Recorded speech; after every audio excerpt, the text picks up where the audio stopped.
पारधी समाजाच्या मुलाच्या खून प्रकरणात आमदार सुरेश धस यांच्यावर कारवाई करण्यासाठी शिवाजीनगर पोलीस ठाण्यात निवेदन देण्यात आले आहे।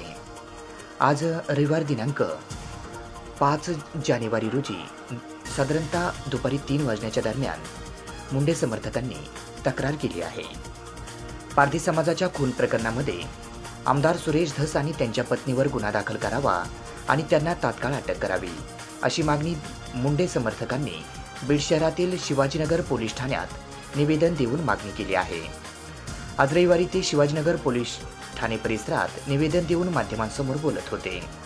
यावेळी मुंडे समर्थक म्हणाले की सुरेश धस यांच्यावर अनेक गुन्हे आहेत। एवढेच नव्हे तर एका पारधी समाजाच्या मुलाचा खून केल्याचा देखील आष्टी तालुक्यात खून केल्याचा देखील आरोप त्यांनी केला आहे।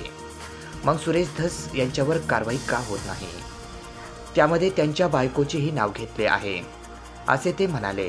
लटपटे नावाच्या व्यक्तीने क्लिप टाकल्याचाही गंभीर आरोप त्यांनी केला आहे।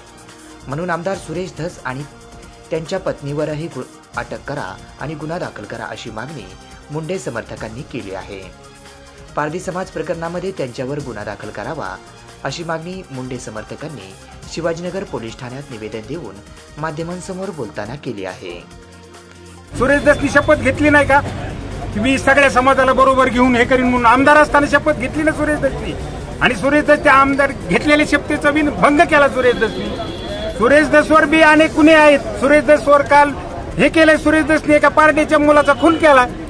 सुरेश धसवर का कारवाई होत नाही? त्याच्या बायकोचं नाव घेतलंय, त्याच्यात क्लिप टाकली काल त्या लटपटे नावाच्या माणसाने। सुरेश धसला आणि सुरेश धसच्या बायकोला अटक करा, तो ऍक्च्युअली गुन्हेगार आहे। धनंजय मुंडे आणि पंकज ताई तरी नाही त्याच्यात, सुरेश धस ऍक्च्युअली गुन्हेगार आहे। सुरेश धसला आणि त्याच्या बायकोला अटक करा, पारड्याच्या खुनाच्या केसेसवर गुन्हा दाखल करा आणि त्याची चौकशी करण्यासाठी या मागणीसाठी आम्ही सगळे हे लोक इथं आलेलो आहोत।